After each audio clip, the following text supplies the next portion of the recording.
one of my projects in Dr. Bonk's R685 class, I am going to do a weekly video reflection. But to start off, we're talking this week, this is the first week, we talked about neo-millennial learners and Web 2.0 and just a little bit about what that is and what that involves. The first one that I really liked was the Growing Up with Google article and what it means to education by Diana Oblinger from EDUCAUSE.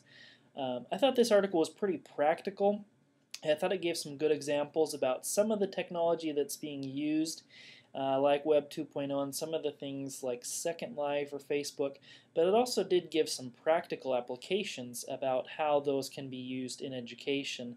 The first quote that I really liked here was talking about with some of these younger learners today that are utilizing the Web 2.0. They talk about kind of social networking, but also just the way students in general communicate these days, the way younger, teenagers and even younger communicate. And one quote says, "My parents don't understand. They think I'm talking online, or they think that talking online must be impersonal, or that it leaves some sort of void. Online is how I talk. I can communicate with so many more people and manage so many more relationships. She thinks I'm more isolated than her generation. I think it's the opposite." And that's the end of the quote. And I'm really struck by that because I think that there is some truth to that, and certainly I think that there is some danger or some cause for consideration with that. Because I do agree that you can have more interaction and more, as she says, more relationships with online people. I think back as an example to contrast this when I was in elementary school back in probably in the 80s, late 80s, early 90s, and having a pen pal. I think I had a pen pal with someone, I think it was like in Bulgaria, but I don't even honestly remember, because I think I only wrote them one letter and I got one letter back, and maybe I wrote a second, but I just simply didn't have the patience for that. It took too long. It was interesting to get a letter back, but that was weeks and weeks after I had sent the original letter, so it just didn't appeal to me. It wasn't something that stayed with me. And now certainly there are people that did do more, kinds of things like that with having pen pals from around the world. But I just think about the application that there can be in today's classroom, having online communication with classrooms around the world. You have a video camera or a web camera in one classroom in the United States, and then you have one, at the very least with someone else in the United States or some other state to see kind of the different perspectives they have. But even better to get somebody in another country, on another continent, where you can really get some learning and some communication going.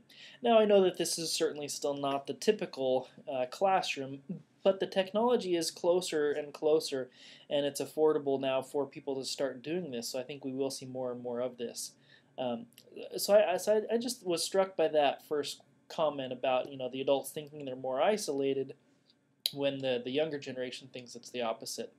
Kind of building on that, there was another quote in the article that somebody said, this is from the paper, said approximately 1/3 of their friends are people that they've never met face to face.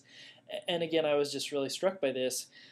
Certainly things like social networking sites, Second Life, while they do have some dangers, and we certainly know about being careful of who you chat with or things like that, I certainly can see the benefits to that. They get more interaction with people that they otherwise would never be in contact with. I thought this paper did give a good example of a virtual world. First-year medical students, how they can gain some practical experience in their first semester, starting to build some doctor-patient interactions and kind of finding out some of those relationships in a virtual world where one person takes the part of the doctor and one of the students will take the role of the patient. And you can do that in a safe way. You're not going to be in danger of messing up diagnosis, giving wrong diagnosis or anything like that. And I thought that was a good example of a real life situation where it could have some real potentially beneficial examples. Well, that's all we have time for today. There's lots of other things that I would have liked to have discussed. Several of the other articles, including the tidbit about teaching naked or teaching without technology in the classroom, but utilizing it outside of the classroom so that you can enable your face-to-face time within the class. I thought that was particularly interesting as well. I would have liked to have had more time to discuss that, but I will go ahead and stop at this point, and hopefully we will see you all next week. Thanks so much for watching. Bye-bye.